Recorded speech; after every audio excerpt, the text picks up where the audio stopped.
I'll state the obvious that I am not Phil Pouch, the chair, nor am I Aaron Kimball, the vice chair. They are both unable to be here tonight, so I'm Tom Ayer, and I'm going to chair this meeting. We will start with additions and deletions. Any public comment? Is there any in the audience or on the board? We should also say that Phil is available. Oh, Phil's available. He's on the phone. So he's participating by phone. So any public comment other than what's on the agenda? All right, great. So There is one addition, though. Okay. So Sergeant Casco will be here. All right. And I suggest we move that one to after agenda item number 5. So after the board committee interviews, we'll put him. Sounds like a plan to me. Is that all right with the board? Yeah. Okay. Yep. All right, so we'll move on to agenda item number 3, and that's the official map and zoning regulations revisions. And this is the public hearing for that. We have talked about that on several occasions. The board made some changes to the proposal, sent it back to the planning commission. The planning commission had a chance to respond to our changes. The response is in our packet, but Alex Weinhagen is here tonight, and he can maybe come up and just explain for the folks on TV exactly what's happening and why. Thanks, Tom.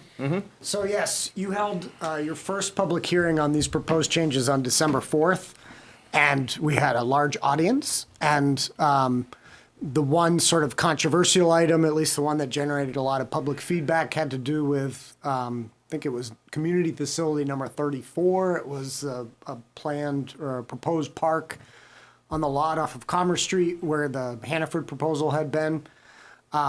Anyways, at the conclusion of the meeting, you voted to remove that from the official map, and because you changed the proposal after the public hearing had been warned, we are required by state law to hold another public hearing on the revised proposal. So that's what tonight is for, just in case there's additional public comment that you can hear, and then you can close the hearing and your choice as to when you do this, but you could tonight vote on the changes.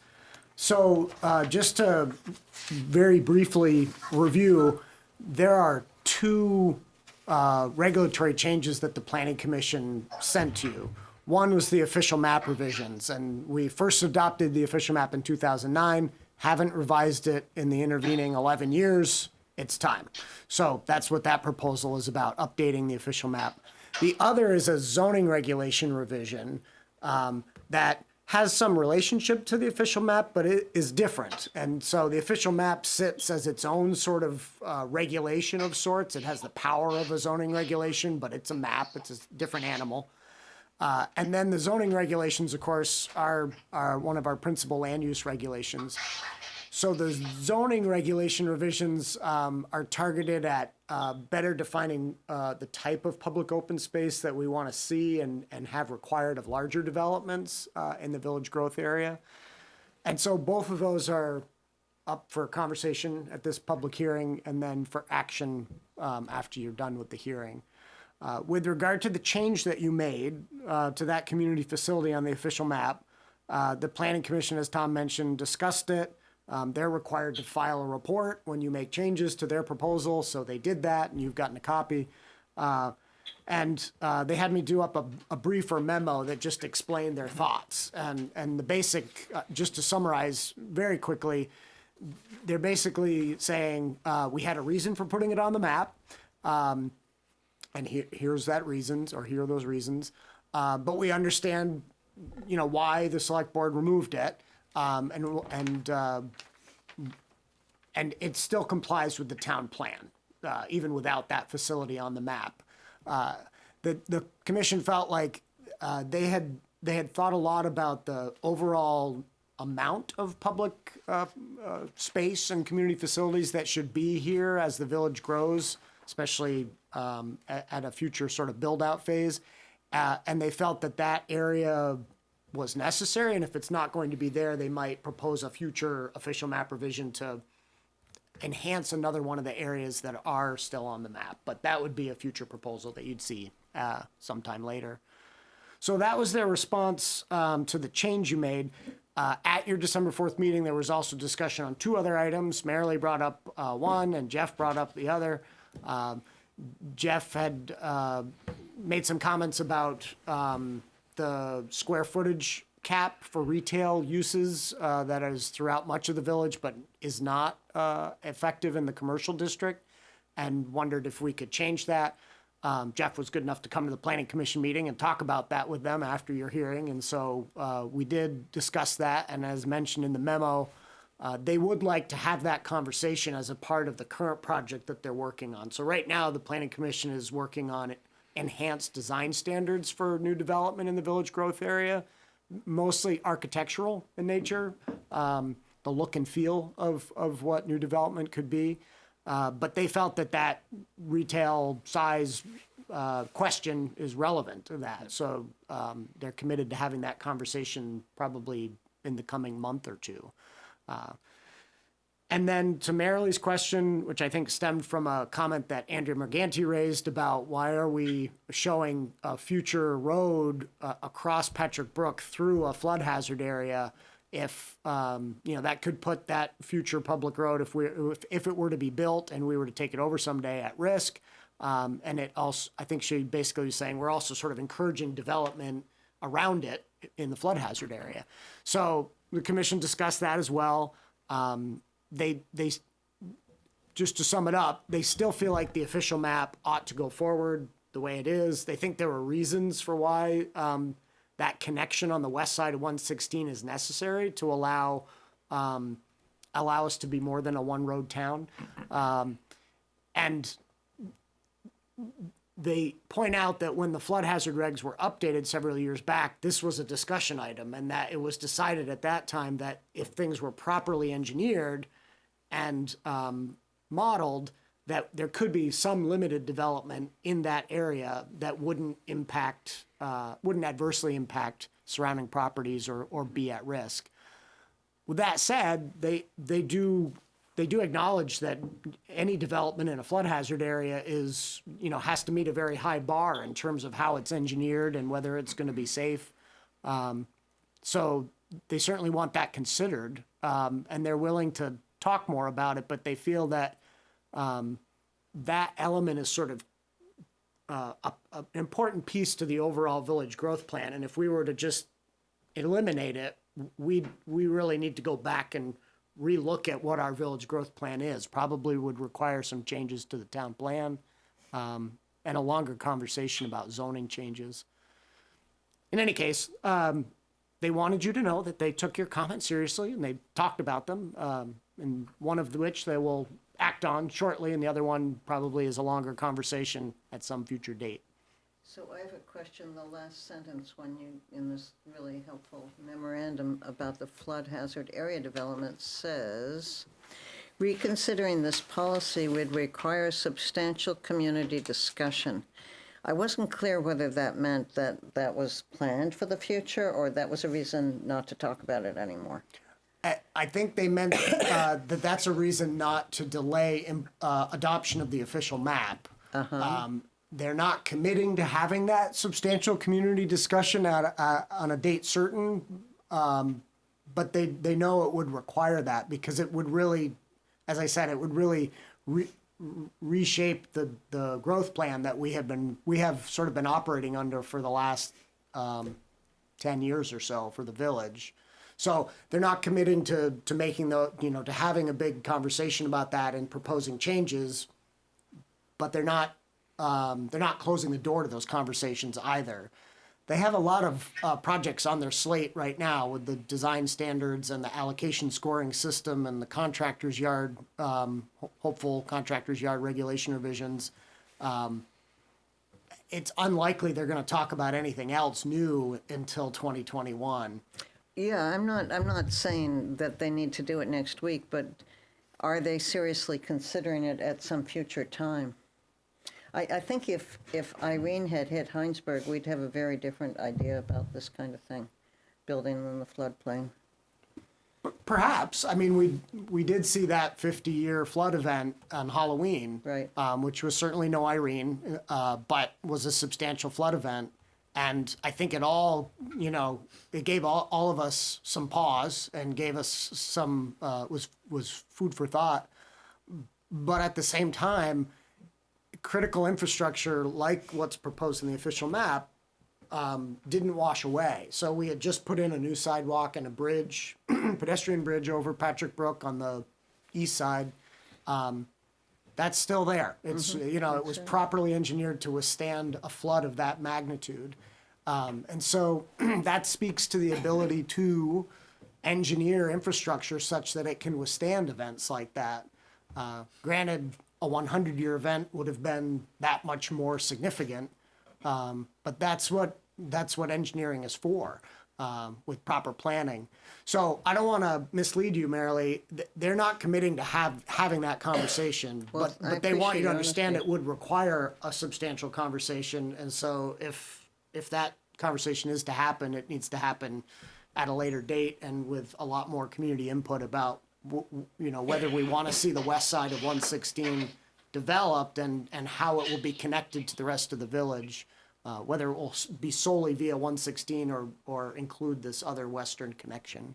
Well, I wish I had your confidence in the ability of engineers to overcome flood events. Well, I'd like to add something here, and I agree with you, Marilee. You know, but this is sort of at, you know, at 11, at a couple minutes to midnight, saying, you know, this would significantly change the town plan. And you've got a lot of people with development plans, you know, with this sort of piece. It's like a three-legged stool, and now you've just taken out one leg. So I agree with Alex. You know, it is something we can certainly look at, and but I don't. You know, it would take a lot of time. Thank you, Phil. And I'm not going to stand in the way of the official map. I agree that it's a lot of work has gone in, and I am in favor of adopting it. But I would be more comfortable if the Planning Commission had said that they realize it's a flood hazard zone, they realize that that's a threat, more so in the future, and they are going to discuss this when they have time. That's what I was hoping you'd say, that last sentence. Yeah, Ron, no, but I don't want appreciate to. I your don't want to honesty. mislead you. Yeah. They do know it's a flood hazard zone. They do understand the issues related to that, but they're not committing to reshaping that vision at this point. Maybe they would commit, and I'm not giving them a timeline that they have to get it done by. But it might be interesting just to have a discussion, the conceptual discussion of, you know, what could we do other than just take that road away? Is there anything else that could be done, or, you know, what would the engineering look like to you know, meet a 100-year flood, or, you know, so what? I guess just concept-wise, just to get an understanding of what are the options besides just removing it, and you know, what would that entail? So So more of a conceptual discussion about it. So just real quick, you know, I know there are some plans going through the DRB right now, right? There's Black Rock and I believe Hinesburg Center. Hinesburg Center too. Do either of those, I think, reach into that flood hazard area that are of concern, don't they? So Or no? that the Haystack Crossing project that BlackRock Construction is the developer for is basically out of that flood hazard area. Okay. It does anticipate the road and sidewalk connection across Patrick Brook, which necessarily has to cross that flood hazard area, but the rest of the development is fully out of it. The Hinesburg Center 2 project is very much the opposite. A good chunk of that project is in the flood hazard area. And so it is the project that Andrea is essentially referring to when she says you're planning infrastructure and development's going to follow it. That development has followed it. But to a large degree, what's the right metaphor? The horse is out of the gate on that one. Right. We've already developed a portion of the flood hazard area where Kinney Drugs is located. That was in the flood hazard area, and fill was placed, and engineering was done to design it so that it wouldn't, so it would withstand that. And that project received a sketch plan approval for the next phase, and we've received the preliminary plat application for that next phase. So the DRB will be the body that's probably going to answer these questions with regard to a specific project, because that project will need an approval for all that development in the flood hazard area. So the modeling that goes along with that and the state review will all be happening as a function of that project. And it actually happened already. That developer went through that process several years ago and hired Mylon and McBroom and did a pretty rigorous study of that. And so we do have an understanding of what the road crossing would need to look like and how large the box culvert would need to be to pass the 100-year event. Even if the 116 culvert was enlarged, which it needs to be at some point. So I'm not sure that because the horse is a little bit out of the gate on that, I'm not sure the planning commission is necessarily going to be able to affect that in the same way that the DRB will through our existing rules and our existing flood hazard safeguards. So I guess, yeah, my point is on section 612.1, that's either, it sounds like it may have already been demonstrated, but just that we ensure it gets demonstrated, and So- what level of rigor does it, It was once those approvals expired, so that developer's going to have to go through that process all over again, and we will have another bite at the apple, so to speak, on that review of the flood hazard impacts and whether the project is properly designed. okay, and this is a touchy thing to say, but based on past developments in that same area, there'll be oversight to make sure there aren't oops. Absolutely. And, things went Absolutely, not yeah. the way to plan. I'll be honest with you, the analysis that was done previously by this developer for that phase, the approvals for which have now expired, was done by a firm that we trust, that the town has and Lewis Creek Association uses regularly. That's Mylon and McBroom. So I was really happy way back when they hired them to do the analysis, because I knew that company had probably the most intimate knowledge of Hinesburg's stormwater and watershed issues, and they were reputable. I don't know that anything has really changed, so that analysis may still be fully valid, but it'll get put through the regulatory review ringer one more time. Yeah, and I know, having been in the planning, I know what you mean by the horses out of the gate.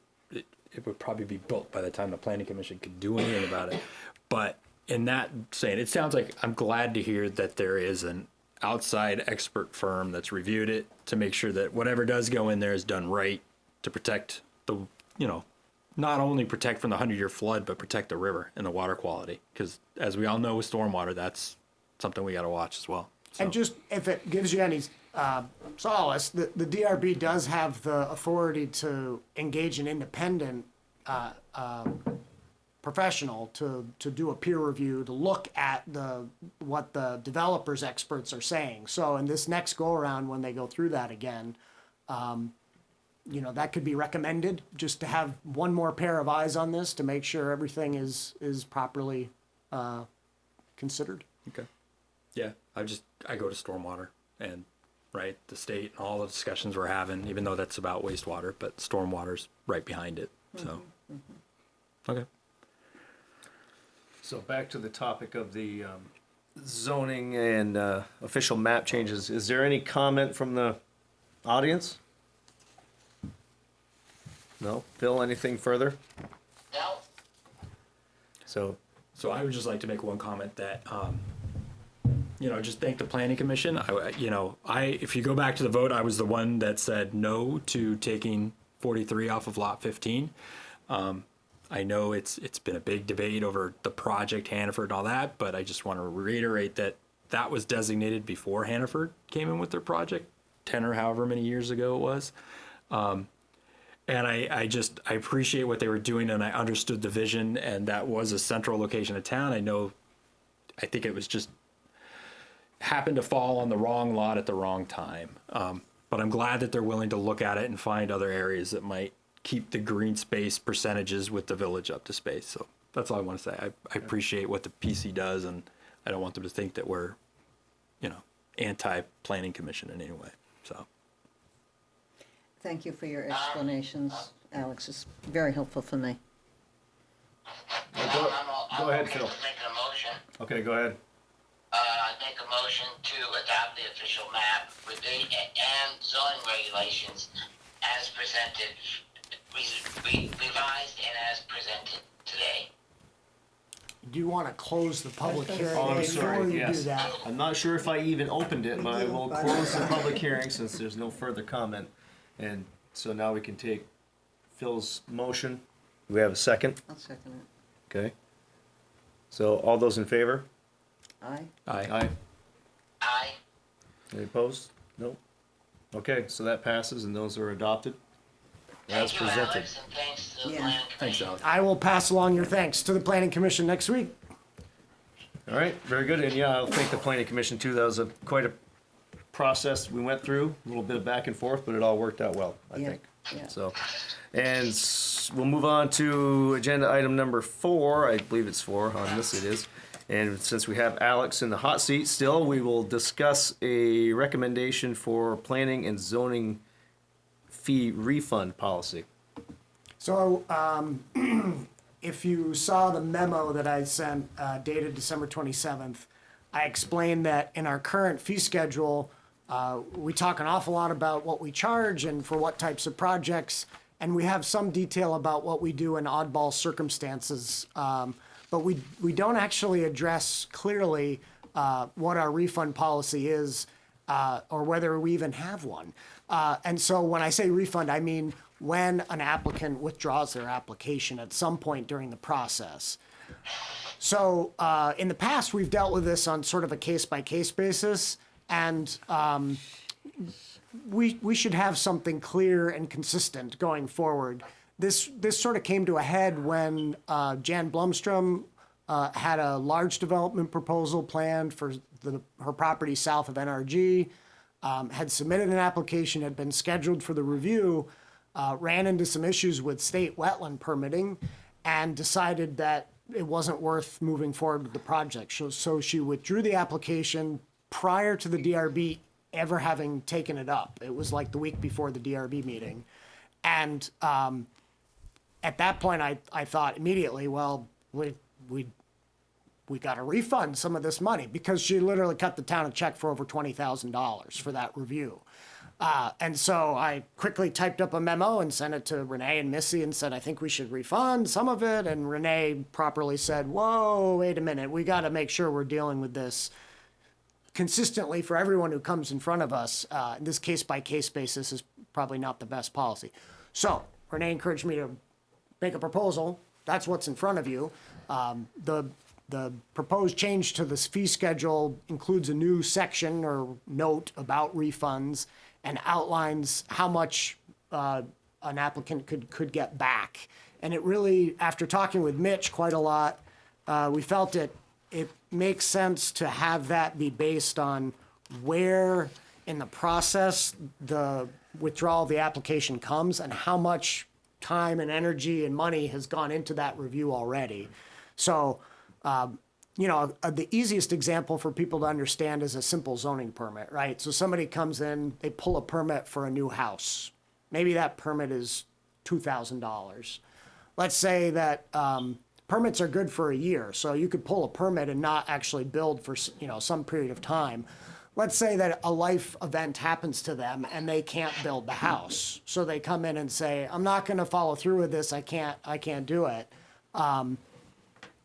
At that point, it seems like some refund would make sense. So we have some guidelines there which talk about a 100% refund if the request is made prior to the permit being issued. Occasionally that does happen. People drop off a permit application and 2 days later call us and say, whoa, this isn't going to work right. We haven't even posted it. We haven't issued the permit. So we thought that would be fine for a 100% refund. And if work has been done, a permit has been issued, but it hasn't expired yet, like the case of the person building the house who has a change of heart, this proposes we give them a 50% refund. So we recoup some of our costs, but we try to give them a reasonable amount back. Similarly, with the DRB, It's tied to how much work we've put in. So what this proposes is that if the request is made prior to the staff investing much time in the way of review, they can get 100% back, 100% refund back. If it's after that review has begun, or a legal notice has been, we've spent money on a legal notice or what have you, the refund level would drop to 50%. And if it's after the DRB review has actually begun, which means we've done the notice, the community's involved, all of that, then there's no refund at all.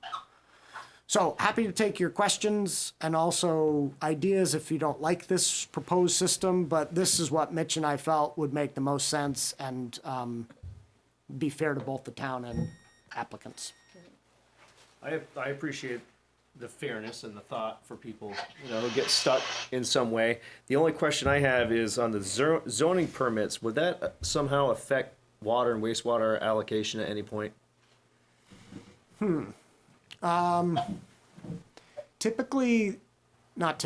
Always, an applicant has to have their allocation in hand and a state wastewater permit approved and in hand before our zoning administrator can issue a zoning permit. So I don't think it would affect that because they would have gone through all those steps prior, and then if they get a zoning permit and then abandon it, whatever they want to ask for in terms of a refund on the allocation side is a different animal. And I think the way that our allocation fee collection works is that people pay an application fee up front. We don't refund that because that's just processing and it's small. And then they pay the actual big allocation fee when they go to pull the zoning permit. So, But they're not, would they be holding allocation capacity? they would be. But And they pay for that to hold. they also pay to hold it. Actually, now that you made me talk through it, I guess it could pose an issue because they do typically need to pay the full allocation fee, which is the large sum of money, prior to pulling the zoning permit, like at the same time as pulling the zoning permit. So if they were to withdraw the zoning permit and we refunded some of that, they might logically then ask, can I get a refund of my allocation fees, which I'm no longer going to use? So yeah, it might be good to think about this in that other realm as well, in the realm of the allocation fees. In terms of both a refund and how much allocation they might be holding from somebody else. Allocation is good for 3 years. So, the vagaries of a project being abandoned and then restarted, there's room within those 3 years for that to happen. But when the fees are actually paid, and then if a project is abandoned, that is a good question, and probably we should think about that in the allocation realm. But that's not why I'm here tonight. I'm here just to square up the zoning side of the Nope, coin. that's Yeah. I just didn't know how they would interact. Yeah, it's a And good if it would question. cause a problem. You making me talk about it made me remember that, yes, they do pay that biggest fee about the same time they get their zoning permit. So there is some timing overlap there. Yep. Okay. Anybody else? I thought it was well thought out. It sounds fair to me. I think it sounds good. Yeah, I agree. I'm just trying to imagine myself coming in and having to ask you for a refund. So I think it's fair. I'm happy to make a motion to approve the planning and zoning fee schedule as drafted. Second it. Okay, we have a motion and a second. That's Phil and Marilee again. So any more comment? Okay, so all those in favor of approving the zoning and planning and zoning fee refund policy, say aye. Aye. Aye. Aye. Okay, that motion passes. All right. Thanks. Thank Thank you, you, Alex. Alex. Look at that, we're right on time. Oh, nice job. All right, so we're moving along nicely here. So we're gonna move on to item number 5, and that's board, committee, commission interviews. And we have with us Denver Wilson. Denver Wilson is in the house. So Denver, why don't you come on up? Denver is applying for a position as an alternate on the DRB.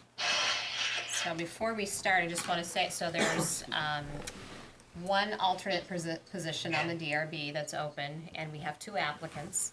I did inform both applicants that we also have an opening seat on the Planning Commission. So obviously, there's 2 applicants for the DRB and 1 seat, but there is that seat available on the Planning Commission if they were interested. So I don't know if you got your email, checked your email today, but I did. I saw Second that question, so. message from you. Okay. And would that be the reason that Brandon isn't here? He's coming. Oh. No, that's not at all related to why he's not here. He just, he and his wife she was gonna be a little later, so he had to be. Okay, maybe this is Yes, him so- right now. That's it. Okay, great. And for the record, there's also vacancies on the village steering committee. There are, yes. So we have a fair number of vacancies on different boards and committees. All right, so with that said, we'll welcome Denver to the select board meeting here, and why don't we just start by why you'd like to serve on the DRB? So, I feel like it's my duty. I've lived in Hinesburg for a few years, and we really like it here. And I grew up in Vermont, down in West Rupert, and it's a rural community, and that's what we like about where we live on Texas Hill Road is it kind of shares similar values to what I grew up with, and so I'm interested in being involved in how Hinesburg grows, and looking at the town map and reviewing the different projects and policies that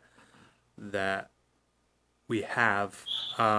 It feels like it's under control, that the growth that's happening in Hinesburg is deliberate and it's managed. So I feel like I would like to be a part of it, do my part. Okay, great. Anybody else? So I'm looking at your application, and there's the first question: review the mission statement of the commission, and how will you aid the group in achieving the mission? Maybe you just answered that. So in my response, I had done some review, and one of the top priorities was creating development standards. And I'm a mechanical engineer, not a civil, don't worry. I'm a mechanical engineer, so problem solving is what I do for a living, and identifying, okay, what are our requirements and what are our standards, and having that stuff in place ahead of time.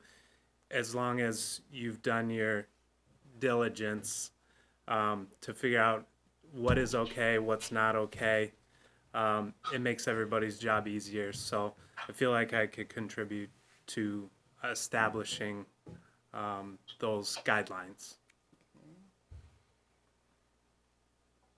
Phil or Jeff? I have loaded questions that I don't know if they're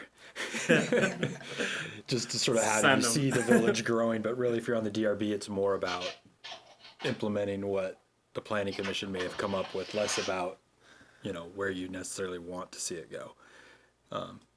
That's one thing that was clear to me, is that it doesn't really matter what my vision is. The state guidelines are written, and we'd basically be enforcing what's already established. So it would be about enforcing guidelines, not necessarily creating them. Yep. So there is a lot of gray area, which could be good or could be bad. How are you with, I don't know, I mean, in the DRB, there are sometimes big projects that come down with a lot of folks that have very hard opinions on either side of it. Sure. How are you with sitting in front of a group of folks that are very passionate and adamant, and you're kind of sitting there in the middle to make a decision? Is that something you are okay with, or how would you handle that? I'm experienced in situations like that. I've been an engineering manager at my previous job, And so basically, when I'm in a conversation with somebody where maybe someone is getting emotional or the conversation is getting emotionally charged, I find it pretty easy to just seek out the facts and remove emotion. What is the problem here? What are we trying to solve? And that's the approach I typically take. Thanks. Phil, any questions for Denver? No, Denver, I appreciate your answers. And it's a pleasure to get to start to know you. Thanks. Have you been able to go to any DRB meetings? I have not. I follow Front Porch Forum, and I know about all the hot issues going on in the town, and checked out some of the minutes and whatnot, but no. And have you spoken to anybody on the DRB? I don't believe so. I met Mitch. He's on the Planning Commission, right? He's the Development Review Coordinator, so he works Okay. with it. He's the staff person for the DRB. So I met Mitch when we built our house.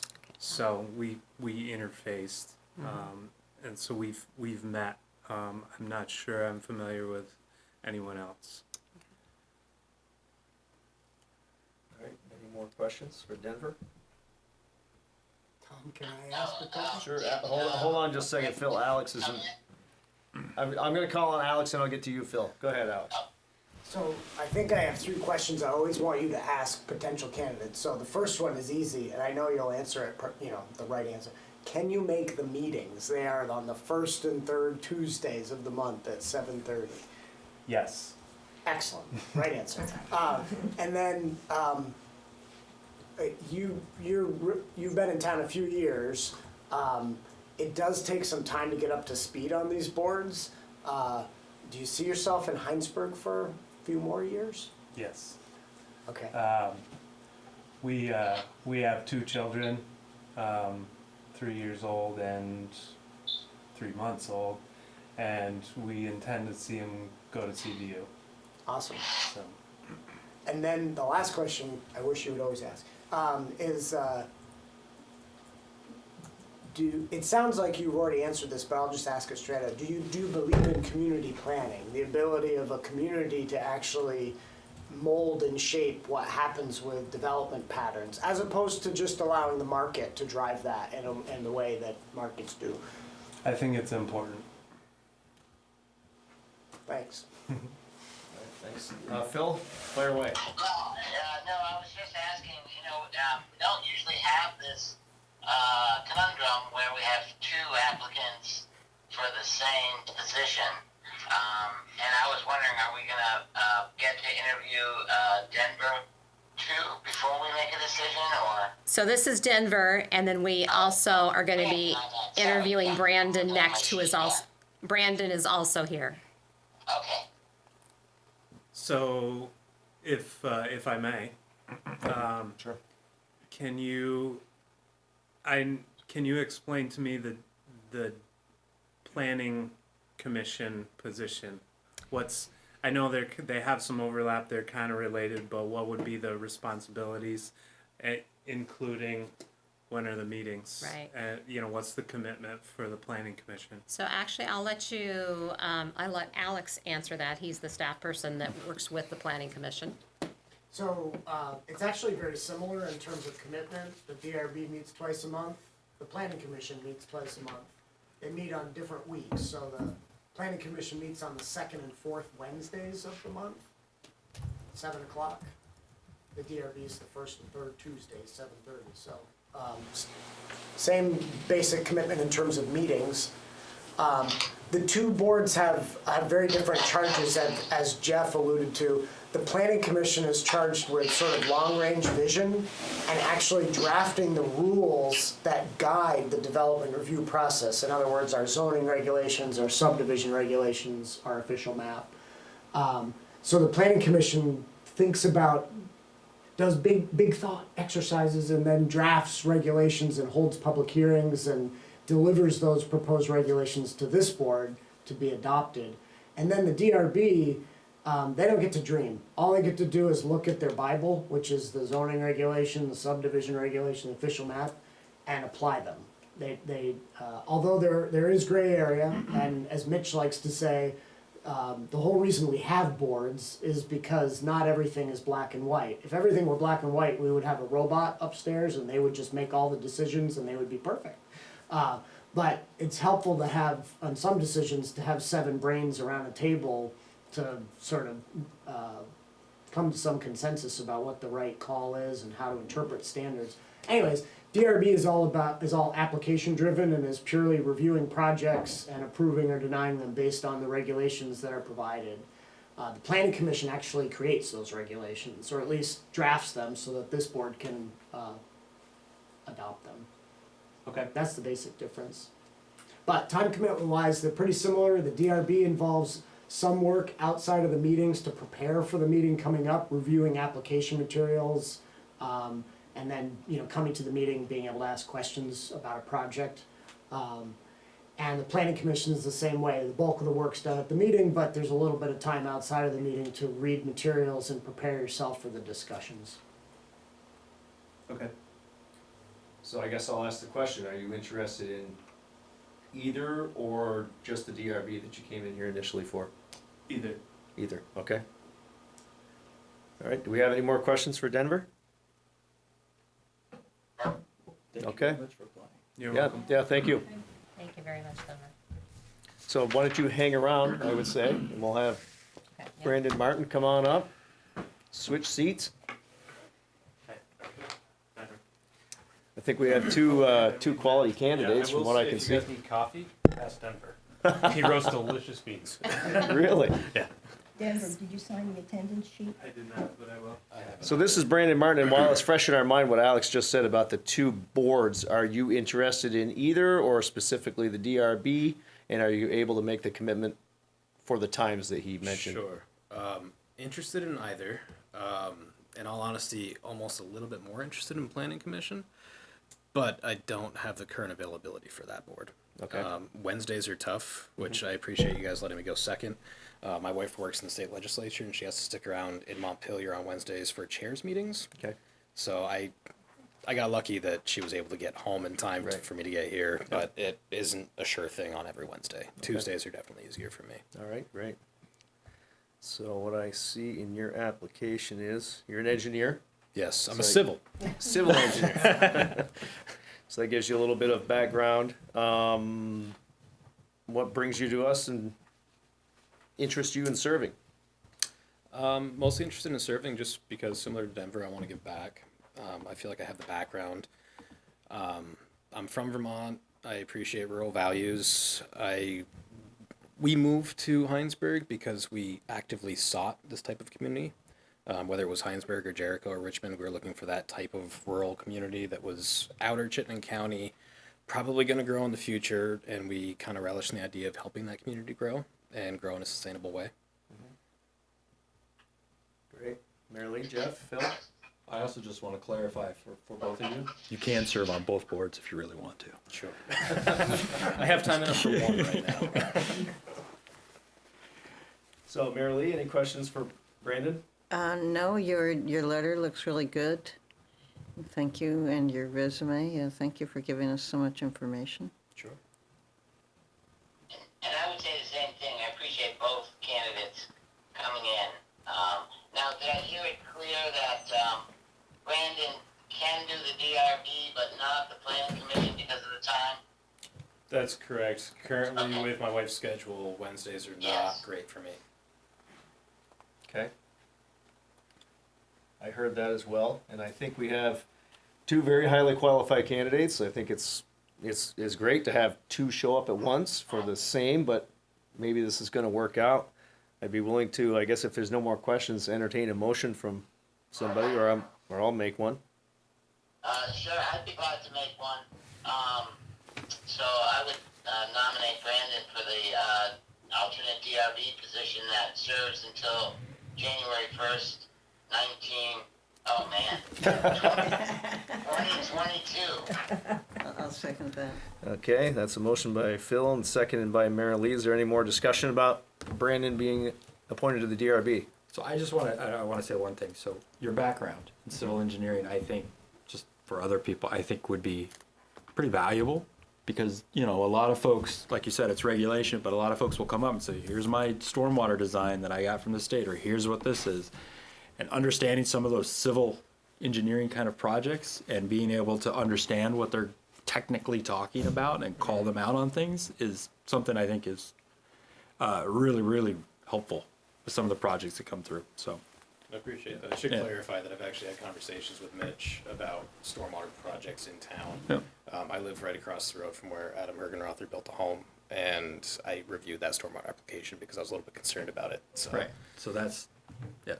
I can definitely speak to that background. All right, great. No, that's definitely a plus on the DRB. And I think we have several people on the DRB who have those qualifications.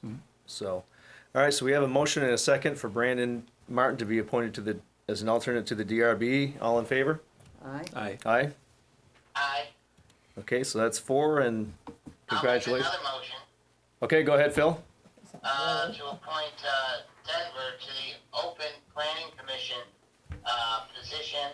And it looks like, according to the website, it ends on, January 20. It looks like it may not have been updated yet, Right. so it So should would be it be 2024. 2 years? It's a 4-year. Is that the, is that? It is 4 years. This is the open seat Yeah, that Joe yeah. Adanza vacated at the end of his term. Right. So this It's is a a brand 4-year, new 4-year yeah. term. Yep, So it would, expire on January 1st, 24, 2024. correct. Okay, so that's a motion from Phil. Do I have a second? Second. Okay, Jeff with a second. I would like to ask Denver if he is ready for that jump or if he needs time to think about it. Count me in. Oh, fantastic. And can I ask Alex, are you comfortable with going ahead and doing that, the planning commission appointment, since this is a bonus? I don't see why not. Okay, Like yeah. I told you earlier today, there was one other person who had contacted me about the planning commission opening, and he and I haven't had a chance to actually communicate, just email back and forth. But it's open. Yeah, and we are very Denver's fortunate to have two here, people that are he's very willing, interested in, and you know, I don't think you ought to look a gift horse Okay. in the mouth. Absolutely, just wanted to confirm. Right, thank you, Renee. And also, for anybody in the viewing audience, there are 9 members of the planning commission, and generally, at least once a year, we're filling another Assigned. position there as people wrap up their service, so there's always an opportunity. Yep. All right. Great, so is there any more discussion? All right, once again, I'd like to thank you both for being here. And it's gonna be great to have you on those commissions. So with that said, all those in favor of Denver Wilson being appointed to the Planning Commission through 2024, say aye. Aye. Aye? I, All right. and I just say something too, I guess reiterate, thank all the volunteers and these 2 new volunteers for stepping up. I'm always amazed at how qualified people are. And I also like to hear the stories of, that they looked at Hinesburg when people come. They looked here and they said, hey, this is some place I want to raise a family or I want to be a part of this type of community. That tells us, our overall, we're on the right path, I guess. So that feels good. So again, thank you, Denver and Brandon. Yes. All right. Thanks, Gentlemen, guys. thank you. Thank you Congratulations. very much. Thanks. All right, so making very good headway this evening. All right, so we are on to, I guess this will be 5A, and we're going to bring Caleb Casco, Sergeant Casco, in to talk about a potential consideration of a COPS grant. Yes. I know, right? Okay. You're gonna wanna come here more often now. So Caleb, we'll leave it up to you to tell us all about this. So Phil and Renee and Joy have been filled in on this already. We have the opportunity to apply for a COPS grant. We did one of these in 2010, maybe. I think so. The funding source would pay 75% of the base pay and benefits of new officer for 3 years. We're required to keep that position for 12 months afterwards, and it's only up to $125,000 total. So for us, that wouldn't make 75%. It would be closer to half when you factor in health and all the other benefits that we offer. I need to probably have an idea if the board supports this idea, because I have to get paperwork in by March 11th, and there's a lot of work to be done between now and then. And I don't want to apply for this if it's not something that the board is going to support, because it's a lot of work for me, and they don't really appreciate it when you apply for grants and then, oh, no thanks, I don't really want it. So, I think what else I had for that. The last time this opportunity was open, I think, was in 2013, so it doesn't come around every day. But if we're considering adding staffing, we could get it paid half paid for on a grant for 3 years. So it's something we want to consider. Is there any other requirement other than 12 months of employment? Like, I don't think there's any matching grants, but is there anything like that we need to be aware of? You just have to be careful about supplanting. You can't say, oh, we added this position and we took away this one. Oh, okay. That you have to maintain your staffing level, because they look at that as abusing the grant if you Right. Play those games. But besides that, no, it's the 12 months after, and we're on the hook for all the costs above and beyond. Yeah. It's about 41,600 a year, and then we'd be on the hook for everything above and beyond that. So. And how many officers did Anthony? How many officers were you down? I think we filled one. Wasn't he two off? Like, we're looking to hire another officer, I believe, right? Right now, they're full. We're technically, well, if you don't count part-time people, we're technically full staffed on our full-time people at the moment. Okay. We've been discussing adding full-time or a full-time position for a couple of years now. That's gone back and forth, but. Right, and I know that, because I had the budget discussions with you and Anthony, and I know last year, it was mentioned, hey, we're feeling a little stressed here, strained, and then this year, the same conversation came, and I think I was like, well, let's get this one position filled, and then, sort of one step at a time, and we did fill that position with a great candidate here, so that's good. So if, just a rough number, Renee, if this grant covers roughly $40,000 for each of the next 3 years, what would be the difference? Or maybe Caleb, about what's the difference? It would depend on what we hired. I mean, if we hire a brand new officer, you're looking at like right around 78,000 total with benefits. If we hired a more experienced officer, it would obviously cost more. Yeah. But. So the benefits, if you're factoring in for a family plan, which is best if you don't know, probably around 30,000 to factor in for your health, dental, vision, all the other pieces of it. And Caleb, is the expectation that you would hire somebody that's already been through, they have to be fully trained already? For the grant position? Yes. Not necessarily, no. You could hire someone new. There's no stipulation on what that person has to be. Okay, so now I'm going to ask a sticky question. What happens if we hired somebody for that, and they also had to be, as a minimum, an AEMT to support, the other side of what we're trying to do? I'm throwing this, this I don't is really understand the question. a fastball or a wild pitch, maybe. But I just sort of asked that question because we've just had a lot of discussions about you know, trying to be as efficient as possible. And there's just an opportunity to not only expand a bit on the police force, to give a little bit more depth, but also on the emergency response, particularly at certain times of the day, I guess. I think you would run into problems hiring somebody on a grant for a police position and then pushing them towards an ambulance if that's what, or medical response. If Yeah, they, I'm not if sure they, that I would push them to that, but just to have that wider skill base. And you don't have to answer it. I'm just kind of putting it out there. I think they would be getting the same medical training as the rest of us would be to begin with.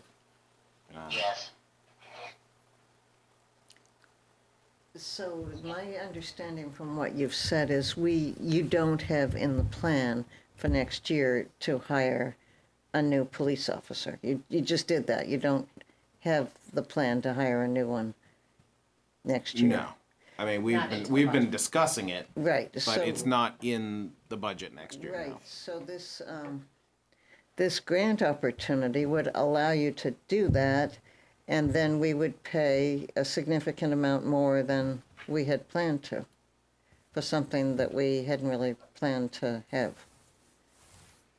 Yes, we would have to come up with $40,000 or so somewhere. Right. Yeah. Renee, if we, you know, and I don't know that, you know, if, for example, everybody was totally gung-ho, let's do this, and Caleb, what's the timing, and so when does it impact our budget? The grant has to be submitted by March 11th of this year, and then it is whenever they award it after that. And I'm not sure how long that takes, but you'd be looking at it in after our July 1st budget would be when it would probably be awarded. So it'd be in the fiscal year that we just have finalized that budget for town meeting. You hearing this, Phil? Yeah, I am. Okay. Yep. So, Caleb, would this position replace the part-timers, or would it be, It'd be in addition to that. it'd be an addition? Because I really haven't heard much talk about adding an officer in the past Right. until tonight. Yep. I mean, maybe You heard me side talk about it. conversations. But But- what I've heard over the last couple of years, to be honest with you, from the old chief and then this chief, is that our staffing seems to be pretty adequate.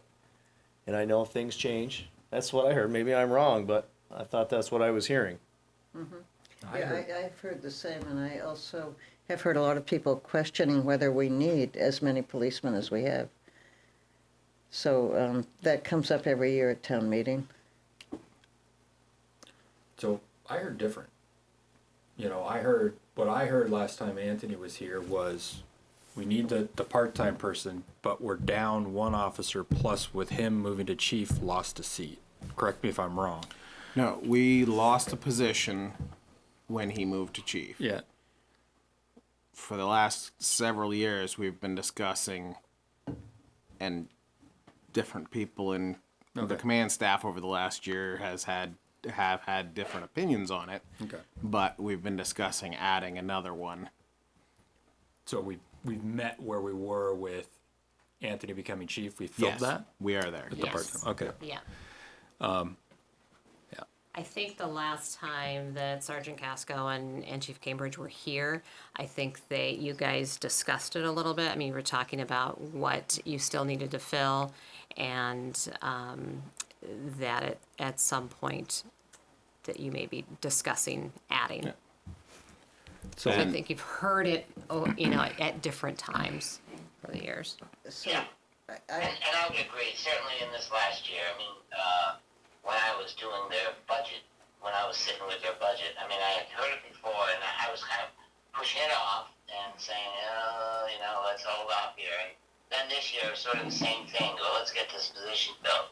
I'm not sure how and I won't say, I'm not sure how I feel about it. I'm not sure how the town would feel about this. We haven't budgeted for it, so that would be a concern.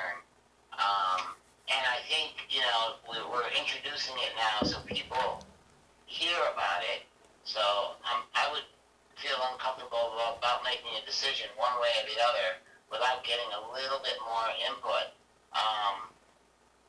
It might even could be a discussion at town meeting or something. But I hear what Caleb is saying. There's a lot of paperwork that has to happen. Do you, Caleb, do you know where CVU is with their resource officer?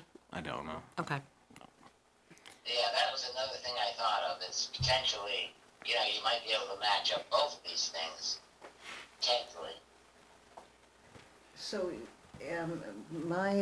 what I'm thinking is, this kind of came up because this grant is available now, and Yeah. it's not it's not often available. So you wanted to take advantage of it. All I wanted to bring tonight is we have an opportunity to get $125,000 for an officer.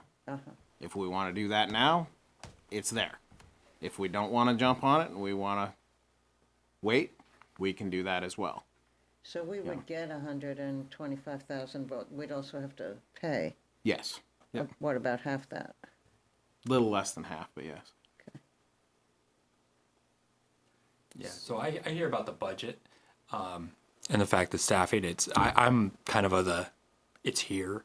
And I think about young people going through the academy, right? We've talked about that and the risk of going through the academy and what costs that, it's an opportunity to have somebody young go through the academy, come into town, right? Without a lot of monetary risk to us.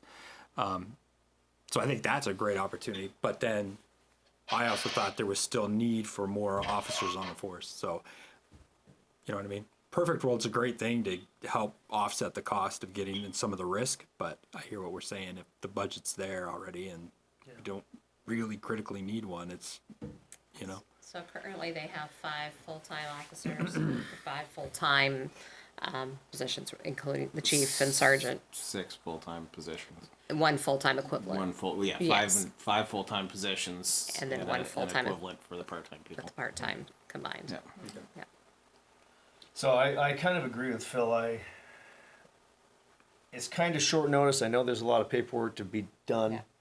But on the other side of the coin, I'd like people to hear about what we're thinking about rather than us just coming to, this is honestly the first I've heard about it. Absolutely. So it's kind of, the timeline is not very long, but I would like to at least get thoughts from people in the community and see what they're thinking.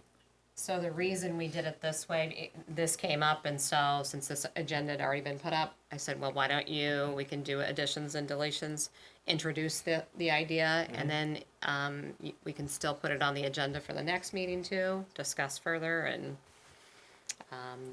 but I think at that point it would be good for them to have direction so they know, all right, you Yeah, need to put effort there would into it. have to be a decision by the next meeting. It couldn't wait until I can't pull a grant together between the 3rd and Right. the Yeah. 11th. Do you have a personal opinion? Put you on the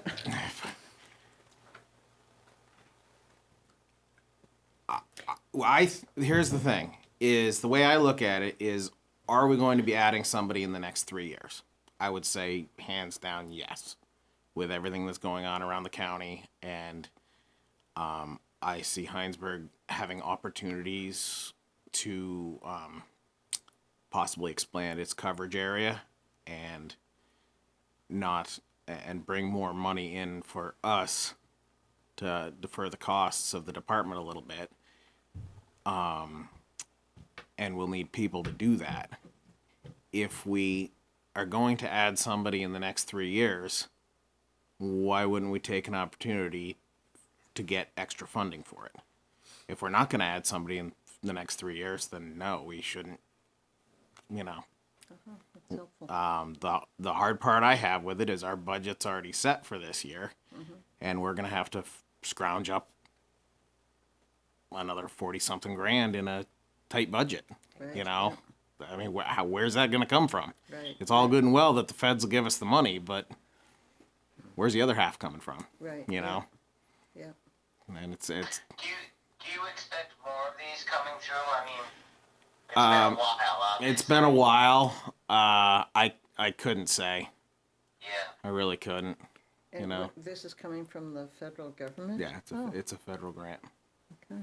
So The last one was 2013, so 5-6 years or so is, Yeah. yeah.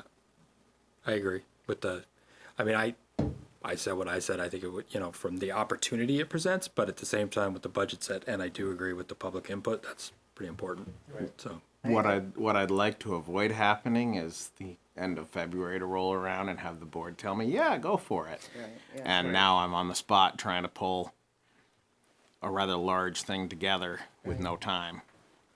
so is there a drop dead date we need to give an answer by? And it's, He already said our next meeting. our next Yeah, meeting I is the mean- drop dead date. Okay. Yeah. I mean, that's fair. We gotta Yeah. be fair, right? Yeah. So to your time. That's February 9th, 2 weeks. Yeah. Yeah, wait, Got a so question. Denver? So the full grant is limited to 120,000, but 75. Could you have the grant pay for a 75% the first year until the following year when you can get it in the budget? So where you would have to come up with less money for the first year's cost. I don't think it works that way. I think they just pay 75% of the yearly So you salary. so you could get a full 75% of the first year. But it Yes. wouldn't necessarily cover 3 years' salary, but you could get 75% of the first year, and then the following year it would be adjusted. You would be Yeah. limited at that when you get to 120. Yeah. Is it a lump sum or a 3-year payout? Yeah. I think is where you're going. Yeah. I'm kind of thinking that because the money is there is not a reason to take advantage of it. We don't need an extra policeman right now. We've got enough policemen. And they cover the town well. They do a great job. And maybe growth will happen in 3 years, and maybe it'll happen in 10 years. So I'd rather wait. I'd rather hold off. That's what I'm feeling now. Understood, but why don't we, is everybody okay with putting it on the next meeting's Absolutely, agenda where the yeah. whole board is here and gives people a chance to get in touch with us and Yeah, I think that's a good idea, where everybody has a chance to digest it, and, maybe Caleb and Renee, if you looked at the budget, is it even possible, I guess? I wouldn't spend a lot of time, but is it possible? And then I'll just make a point. If we were tonight to say, let's go after another policeman, we would need that extra policeman to defend us against the fire. valid point, Phil, I think. Yeah. All right, so I will put it on the agenda for February 19th. And do you want to get any clarification from the grant program regarding, is it a lump sum payment or is it? I'm 90% sure Yeah. it's not, because Right. you have to do You have to do it. quarterlies Yeah, and I you would have to suspect that document your might be the budget case. every year Okay, of what you're maybe, spending. I wouldn't spend a lot of time, but just a little bit more definition on what we think the cost will actually be.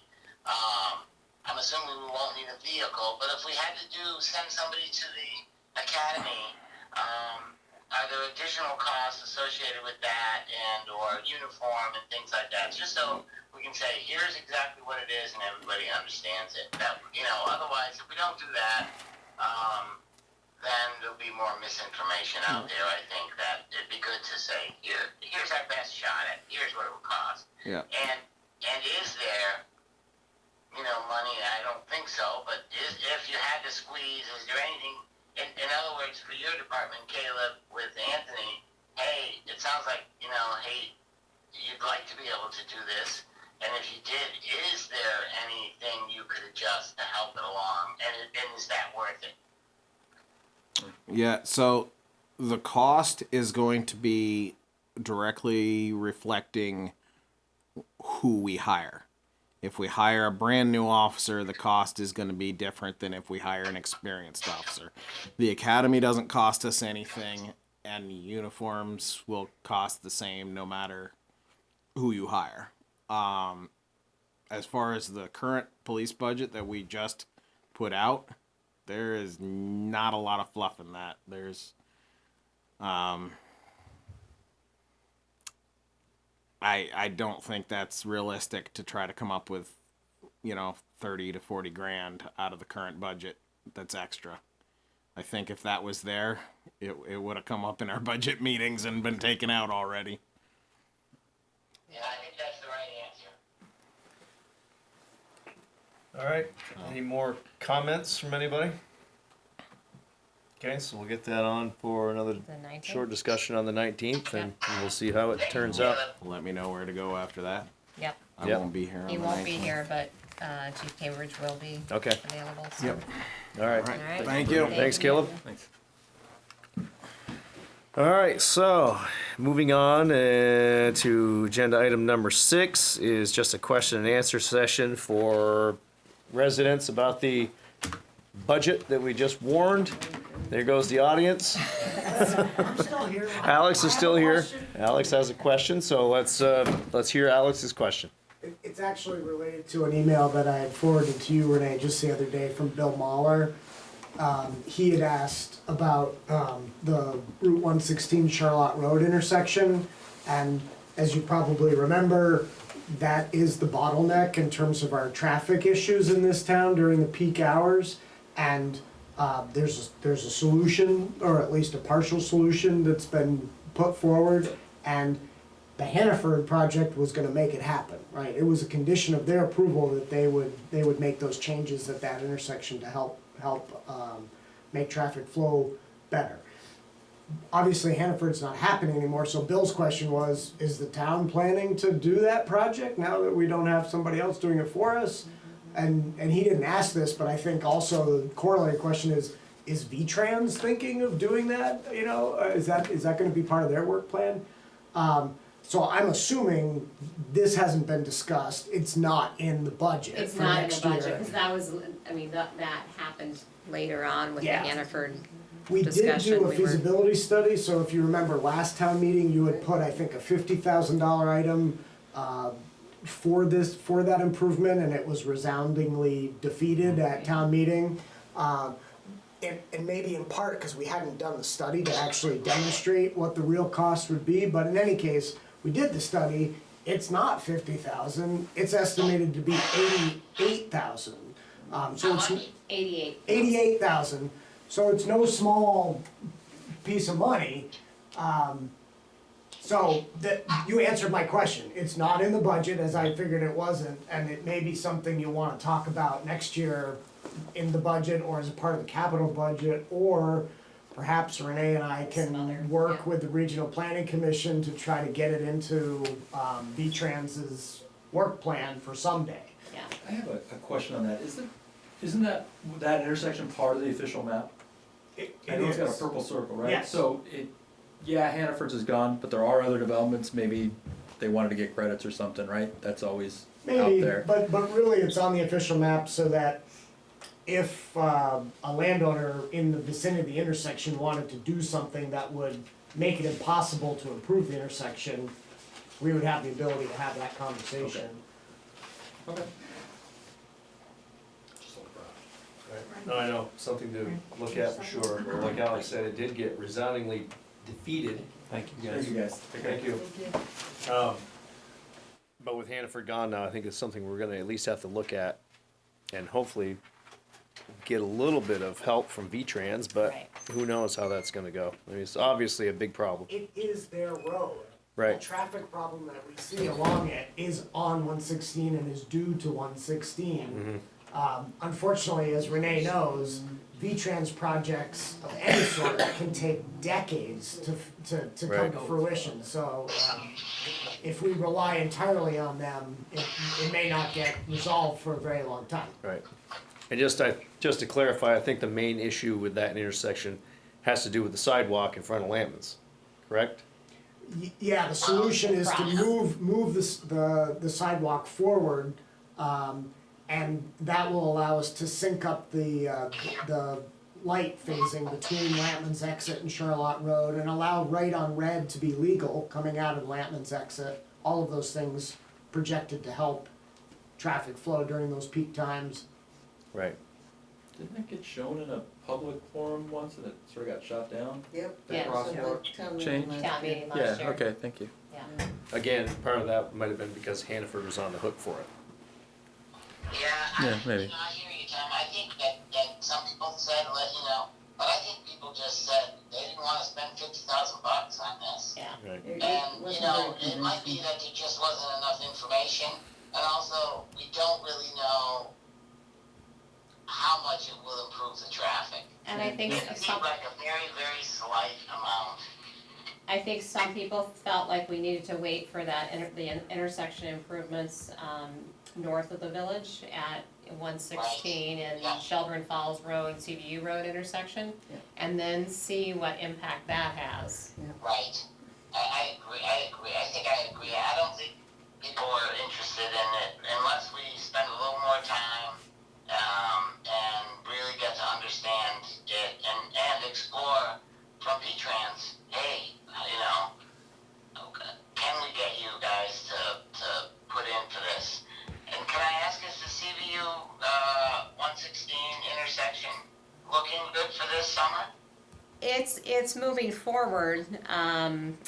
There's still some pieces that they're working on, but I think I don't know about this summer.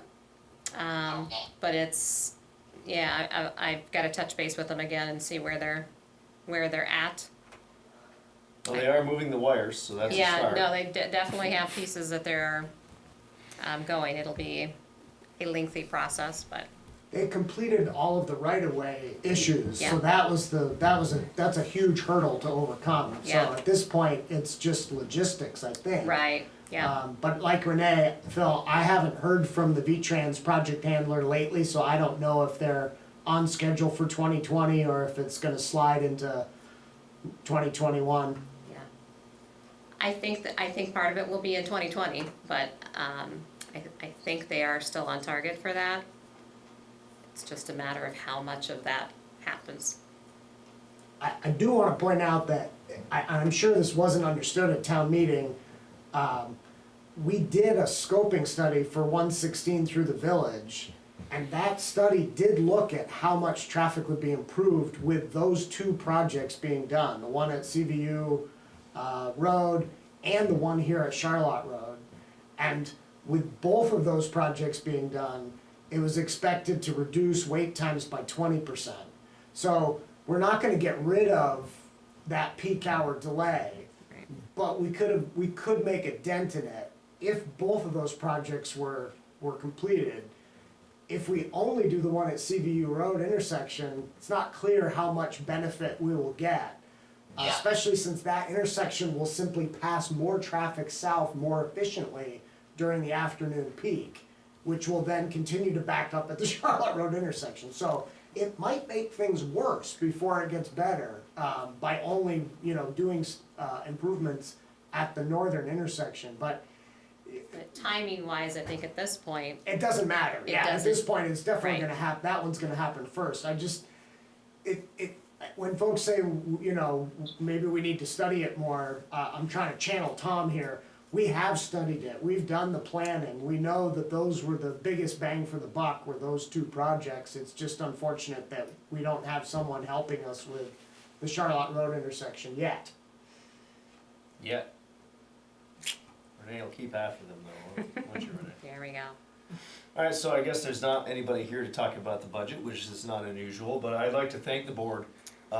It was a challenging season for sure, and of course Renee and Joy and all the department heads. It took some work this year, but we got it done. I think we're all not happy about it, but we're satisfied. Phil, I'm sure in his narrative at town meeting, is gonna discuss what our challenges are. And, Yes. We'll do it again next year. Somebody will. And, but I think good working group this year, and, the budget is what it is. And there's, like Caleb said, there's done a lot of fluff. I think we've done a good job. It'd be nice to do more, but that's where we're at right now, so. And I would recognize Renee because a few years ago, it wasn't that long ago, when we were considering hiring her for the town administrator, I think we looked at it, and I think maybe Renee looked at the budgeting process as being a real challenging process by itself. And if you've never done it before, or been responsible for it, it's a very challenging thing. And I think this year, Renee, you had your finger on it the entire time, pretty much got the information you needed, and kept us in line too. So, although it was a challenging budget, the process itself I thought went very well and led by you, Renee. And, there's a lot that happens before it comes to the select board. So, probably just more than happens at the back end. I was Thank thinking you. the same thing, Phil. When I was looking over the budget, I was remembering how Renee had said that would be her biggest challenge, and I was thinking, whoa, I think she's accomplished that challenge. I think she's accomplished that difficulty. Got an A+ in that class. No, everything Thank went you. very well, so. I guess if there's no further comments on the budget, we will keep moving along. Just Oh. one comment, sorry, I think this is part of it. We have where we are on the budget, so far this year. I think that report was in there. I think it was in there, but I think maybe a week ago or for the end of the quarter was in there too. And I'll ask Renee to weigh in there, but it looks like everything seems to be in good shape. The only thing that seems to be challenged is that health benefit. But everything else seems to be looking pretty good. Yeah. This year coming through, Yeah, up. it is looking good. And the health insurance, we knew that just because of the employee Yes. mix changes, and so we were making adjustments for FY21. But other than that, we seem to be on track. There are going to be some expenses coming up, and I'm looking at our capital budget for town hall. I've had people come out to do the siding that came off. Trying to get someone to actually come out and give me quotes has been a challenge. I did finally get a couple people here this week, so we'll get that done. But it's the biggest expense of that is going to be the boom lift. It's going to be a short duration, so that I also had them look at the door, and so perhaps if I have them coming here to do it, that we can take care of the door at the same time. I also had Parent Construction come look at the cement steps back here, because this winter they've taken a beating. They were, when we had it evaluated by the Preservation Trust, they felt like it was just a cosmetic thing at that point. It's gone beyond cosmetic this winter with all of the freeze thaw, so they're going to give me a quote on that as far as just at least making the steps so that they're not at risk of a big piece chunks coming off when people step on them. So, Okay. Any more, Phil? No, that's it, thanks. Okay. All right, thank you. We'll move on to agenda item number 7, which is consider approving the 2020 certificate of highway mileage. And to the best of my recollection, this is something that we have to do annually. It more or less accounts for all the roads that we maintain that are not state highways. So Renee, I'm sure you have more. yeah, so, yes, you're right. This is an annual thing that we do this time of year. Every year, we had some changes a couple of years ago. We don't have any changes in this year, so this one have you propose to approve this as presented. Does the road to the Bissonnet Fields? I know it's just it's not really a road yet, but does that count? It's not a road right It's not now, considered a road so it yet? is Okay. not. Nope. So if you look on here, which I have on the screen right now, this divides up we have class 2 and class 3 sections that are town roads. So class 2, we have 21.370 miles of road, and class 3 is 33.17. And state highway, which is 116, is state-owned, but 7.238. Right. I'll take this opportunity. This is a good opportunity to point out just how much the road crew maintains. If you take out the 7 miles, it's approximately 54 miles of roads that these guys plow several times a day, usually. So that's a lot of mileage. And it's nice to recognize exactly how much it is that they maintain, and that doesn't have anything to do with some of the parking areas that they have to addressed too, so. I did call that out in my budget memo. If you look at the back page of it, I broke out the municipal impact for each department. And so for highway example, a $400,000 home, they pay $554.22 in taxes per year to cover the entire cost of paving, grading, of approximately the 55 miles of town roads and gravel, road material, culverts, building equipment needs, as well as the highway wages. So this chart table sort of breaks it up by the different departments or parts of our budget. That's really helpful, and that's gonna be in the town report. Yep, that's in my budget memo, that's right here. What goes in the town report. I guess I stopped at the pie chart there. So, any discussion about the highway mileage report? Oh, yeah, there it is. Nope. Alright, so if there's no opposition, I'll step in and I'll make the motion to approve the 2020 certificate of highway mileage as presented. I'll second it. Unless, did Phil say he was seconding it? Was We'll that give what this that one to Kirk Phil. was? Alright, any more discussion? Alright, all those in favor, say aye. Aye. Aye, Aye. okay. So that is approved. Still good timing, Renee. Look at It's only that. 8:26 and Right. it's on to the town administrator report. All right, so I just finalized a new 3-year union contract. Great. So we are early. I submitted, or we are working on submitting the final documents for the town report. Ann's putting that together, and so that will be going out to the printers soon. We are still awaiting documents from the contractor for the Village North sidewalk before I can do the final acceptance of that sidewalk project, and then we assume the maintenance of it. We're continuing to pursue some alternative funding sources for the wastewater upgrade, now that we found out we weren't eligible for the grant funding for the USDA, so that we're still in that process. And upcoming agenda items for the 19th, in addition to the COPS grant now that we're also going to have on there. There's more interest in boards and committees, so we'll have some other interviews for that meeting. Colleen McKinnon will be there to present the school district's budget, and so we'll have that, and then we'll have our session 2 of our lively budget discussion and our question and answer for the municipal budget. And then we'll have review of proposals for our impact fee ordinance review. So remember, we talked about that. So now that we've gotten through our budget process, we have 2 proposals that we've received, and I have those on the agenda for the 19th. That's great. I'm anxious to work on that. Yes.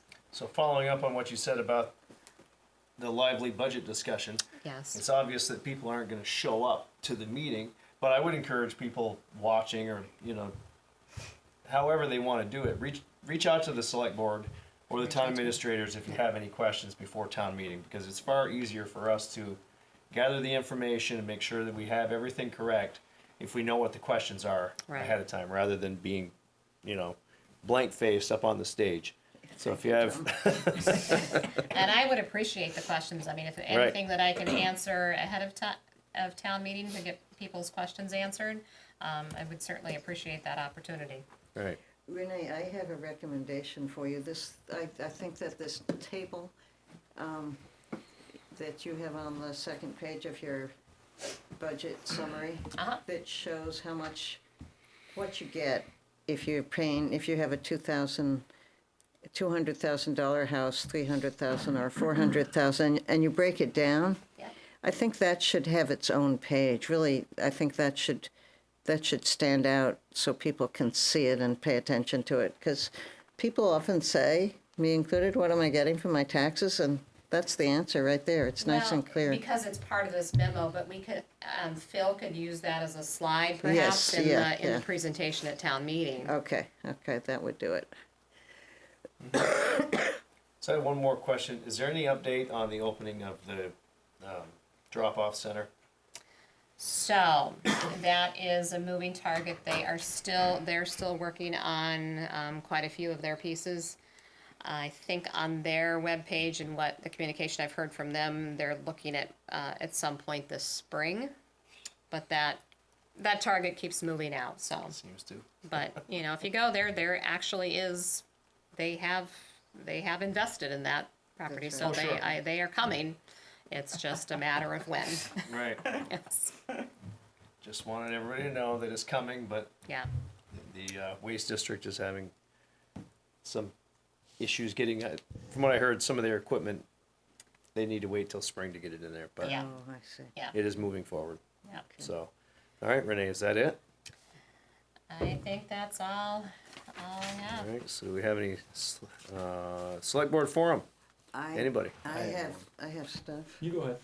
Okay, I went to the Quack meeting yesterday, and there were two big topics that I thought we need to pay attention to. So one, they talked at the beginning about the municipal roads general permit road erosion inventory, and you're well aware of that, and Mike is as well, and they have this map that shows all the roads and Right. everything. So what I want to know from you and Mike is, do you have concerns about this new process, things that aren't working for you that you want me to bring back to Quack? Okay. Okay, so the other thing is a little bit more complicated. So there is going to be a new kind of a setup. There are these water basins that the whole state has, these different water basins, and we're in one. And now they're going to have they're going to set this up. The state wants to set this up in a different way. So they're going to have a clean water service provider. And the Chittenden County Regional Planning Commission thinks that they will probably be that clean water service provider. And it will be an administrative service, and they will implement the grant programs.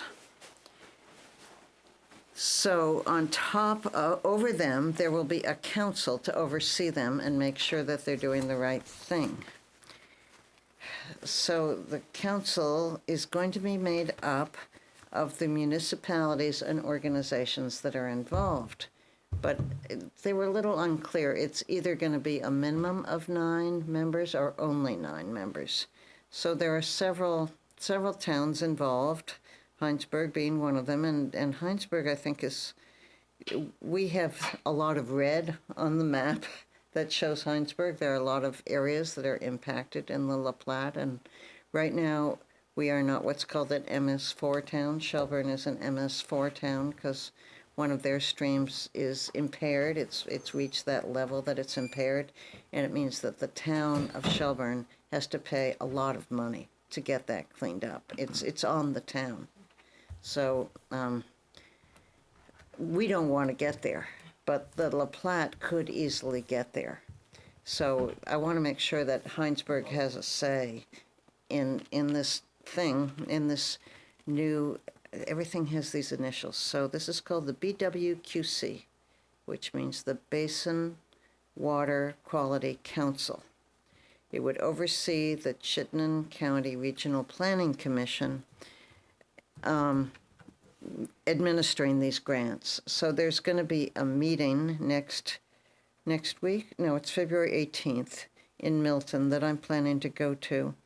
And I'm not sure if we're going to duke it out or arm wrestle or how we're going to decide who gets on that committee. But that's why I want to go. I want to find out what the next steps are. So I will report more maybe at our next meeting, because we're meeting the next day on the 19th. Yeah. Yep. I'd like to know more about it in general. Right. Yeah. If there's a what is it, an administrator? The state has administrated these grants.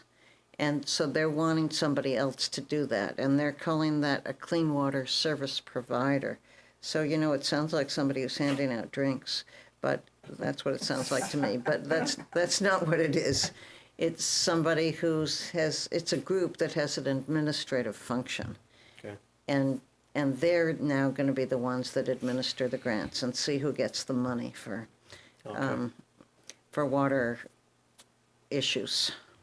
So it looks like it all came out of that Act 76, which was the phosphorus reduction targets and all that Oh, good that's stuff. right, yeah, absolutely. Creating And these providers as part of that. the federal government, this comes out of the federal government Clean Water Act, is on Vermont's case because our TMDL, total minimum daily load of phosphorus in Lake Champlain, is too high.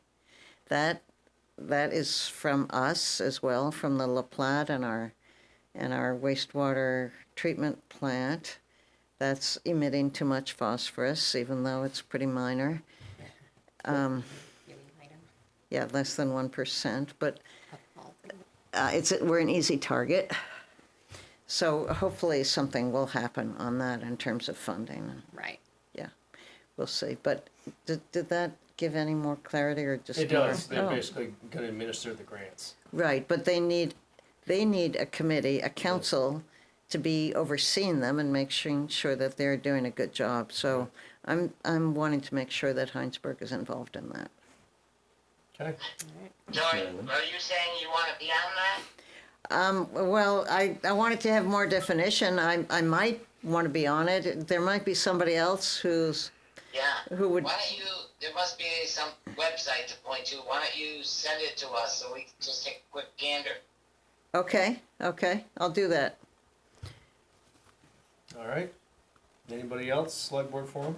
So I had a quick one, and I think this is a forum, not an agenda item. If it's an agenda item, we'll drop it. But this is really just, it's an election year, right? And when I went for election, I ran and whatever and won, and here I am. And while I was running, I'll just say, so, there was, so Tom, you came out and said, hey, I'm not for him, I'm for him. Totally fine with it. I don't care, right? But I could see the potential of somebody coming onto the board where that would be, I don't know, uncomfortable. So I don't know if we want to say we should temper that or if we're okay with it. I don't care. It was a concern I had when I came in. I just have the personality where I'm okay. It's the way it goes. But I think some people might be a little off-put if somebody was like, say no, and then that person came on the board. Would that be awkward? Would that cause a problem? So just putting it out there, I don't know. That's why I'm wondering if it's an agenda where we all got to vote or something. But I just putting it out there if we should kind of stay neutral and out of it, let the elections play out, and whoever wins, comes on the board, or if we are just okay with free speech and do whatever you want. So I just want to put that out there. We can think about it, but before this election comes up, I just wanted us to think about it. It was something I wanted to bring up early on, but I was a new guy and didn't want to say anything. I think if you, as a person, if you wanted to recommend somebody, I think it'd probably be okay if you kept it very personal, but you're not certainly speaking for the select board. And I'm not sure that you can say, I don't know, let's say, hey, I recommend Tom because he's makes all the stuff on the select board run smoothly. Well, yeah, but so that I don't know what the rules might be, but I think you might want to keep it more personal. And you really can't speak for the select board. Does that make sense? Right. Kind of, but I kind of feel the same way Jeff does. That's why I didn't ask anybody here to sign my petition. But I would like you all to write a letter for me to the Citizen and the Record, and I'd be fine with that. Joking. Well, I think, Jeff, it's a good point. I think what I shy away from is writing a letter of recommendation or against for somebody that's on the board. In your case last year, it was Two new people. and I knew one better than you. Obviously, we get along quite well now. I know in the past, people had written recommendation letters against me. I don't take it personally. That's, it's their opinion. I do shy away from, I wouldn't write anything negative against Mary Lee or you or Phil, but new guy against new guy, maybe that's something a little bit different, but certainly your point is taken. Yeah, I We're just all wanted to neighbors, raise it. but, I think that you have the right to your opinion, I guess. Yeah, that's the point. So, Right. you need fairly tough skin to do this anyway. So, you know what I mean? But I just wanted to bring it up because I didn't want to put somebody off, This I is an guess. appropriate time to bring it up. Sure. So, okay. Absolutely. Yep, no, I think there's a level of respect that certainly we have. Yeah. I wish it was more of a broad approach from some people in town, but, I think at our level, we get along very well, so. Yeah, Yep. I do want to say, I hear that and people comment on that, how well this board works together and how respectful we are, you guys are, and so, compliments to all of you. Yeah, and I want to underline that too. That's one of the things I said in one of my letters. I've really enjoyed these 3 years, and it's really been a pleasure, a surprising pleasure, because we all are respectful. We have different ideas. We listen to each other's ideas, and we come to conclusions together. So I really appreciate that. It's definitely noticed and noticed by the public. Yep. And from what I've seen with the select board candidates so far, everybody's keeping it positive. Certainly nothing nasty from the candidates, and I hope that's the way it stays, because it doesn't need to go back Absolutely. to how it was. Yeah, it's less division.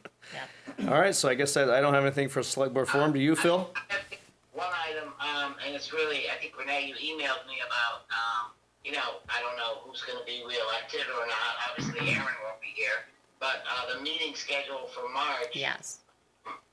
I like the idea of not having it the day after the election, but 2 days. delaying 1 week. So actually, meeting in March the 2nd and 4th week. Is that possible, or does that interfere with broadcast? It'll interfere, so we'll have to go upstairs again or switch places with the planning commission, because the planning commission meets on the second and fourth Wednesdays of the month. The other option is, because we have town meeting, you consider you guys are meeting once then, and then not meet again until the third Wednesday. Till the 18th. Oh, I like that idea. Me too, Phil. And unless something comes up, let's just plan on that. I think it would be nice to get a little break for everybody and a little reprieve in it. And like I said, you're going to be meeting twice already because of town meeting. And then, That's a meeting. yep, it is. Sure. So, Yeah, on the and 18th? this will give the new people time to make some home-baked goods and stuff for that meeting. yes, we got to make sure what they know, what they're in for. So that would mean the 18th would be the only meeting in March. The only well, regular aside meeting, third. Aside from town meeting. Yeah. Or the second, I should say, sorry.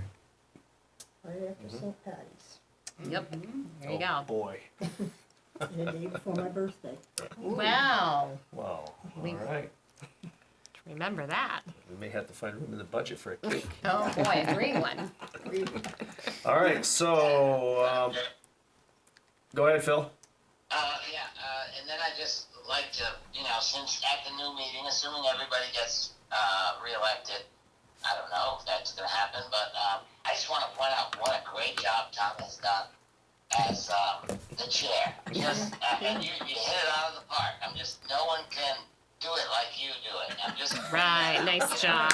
Well, thank you, Phil. I appreciate that. I tell you what, Phil, we're going home an hour and a half early. I second that. You've been clear, Tom. You've kept to the agenda, and you've done a great job. Well, thank you. I appreciate that. Of course, the crowd wasn't quite as heavy tonight, so that helps. All right, so we'll move on. We're going to get out of here before 9 o'clock, it looks like, Renee. Let's review the minutes from 1/29, January 29th. I'll make a motion to approve the minutes from January 29th with any changes necessary. There's gotta be a bunch of that. I'll second. Mary Lee, it's go time. I know. I'm looking for them. There's got to be at least one. But I'll tell you, one I had. There was a difficult meeting, Val, and I thought you did an incredible job. I found a lot of clarification for myself, but I didn't find any errors. So there was one that I think it's an error. It's on the first page. It's, 3/4 of the way down. And it's the money. It says the fire department proposal for the ambulance and 2 full-time firefighters is blah, blah, blah. And this results in a net budget of, and an increase of, that says $2.22. Yeah, that's right. Tax rate. In the tax rate. Tax rate. Yeah, that's correct then, right? I don't know. I Um, assumed it was. Those were figures that Eric gave. Eric gave, and I didn't think they were accurate, but I put down what he said. Yeah. Okay, yeah, I'm not sure where you get $2.22. I Right. couldn't figure that out either, but that was what he said. Maybe we should note that that's where the information came from. Okay. I thought Yeah. that was pretty clear. Yeah, good idea. It was clear to me that that was what Eric had said. Okay. All right, any other changes? Corrections? We don't want to cross Val, there's a lot of work here. Yes, it is quite well done. I will comment that meeting, as controversial as the issue was, I thought was very well done. I thought everybody in attendance was, I'll say well behaved, but, respectful to everybody. There were some excellent points made on both sides, and I thought those 3 meetings could not have gone any more smoothly. absolutely. Yep. And Yeah, thank you, Renee, for helping set the foundation for all of that. Yep, and I want to give you credit for that too as well, Phil. You did a great job facilitating. I think had you gone to one side or the other or gotten emotional, could have gone downhill. But you stayed really calm and objective, and I think that was a real relief to people. Yep. Thank you. All right. So if there's no more changes, I made a motion to approve the minutes from 129, and it was seconded by Jeff. All those in favor, say aye. Aye. Aye.